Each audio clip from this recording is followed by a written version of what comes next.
ಜೋಗುಳ ಬಾವಿ ಜಳಕ ಮಾಡಬೇಕ, ಮನದಾನ ಮೈಲಿಗೆ ತೊಳಿಬೇಕ, ಹುಟ್ಟಿಗೆ ಊಟ ಗುಡಿ ಸುತ್ತ ಹಾಕಬೇಕ, ಸತ್ಯಮ್ಮ ದೇವಿ ಪಾದ ಹಿಡಿಬೇಕ, ದೇವಿಗೆ ಕರ್ಪೂರ ಬೆಳಗಬೇಕ, ದೇವಿಗೆ ಕರ್ಪೂರ ಬೆಳಗಬೇಕ, ಪಾದ ಮುಟ್ಟಿದ ಋಷನ ಪಡಿಬೇಕ. ಹೋಗನಡಿ ಸವದತ್ತಿ ಗುಡ್ಡಕ್ಕ ಎಲ್ಲಮ್ಮನ ಜಾತ್ರೆ ಮಾಡಾಕ, ಹೋಗು ನಡಿ ಸವದತ್ತಿ ಗುಡ್ಡಕ್ಕ ಎಲ್ಲಮ್ಮನ ಜಾತ್ರೆ ಮಾಡಾಕ.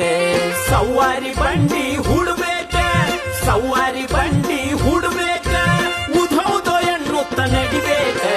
ಹೋಗು ನಡಿ ಸವದತ್ತಿ ಗುಡ್ಡಕ್ಕ ಎಲ್ಲಮ್ಮನ ಜಾತ್ರೆ ಮಾಡಾಕ, ಹೋಗು ನಡಿ ಸವದತ್ತಿ ಗುಡ್ಡ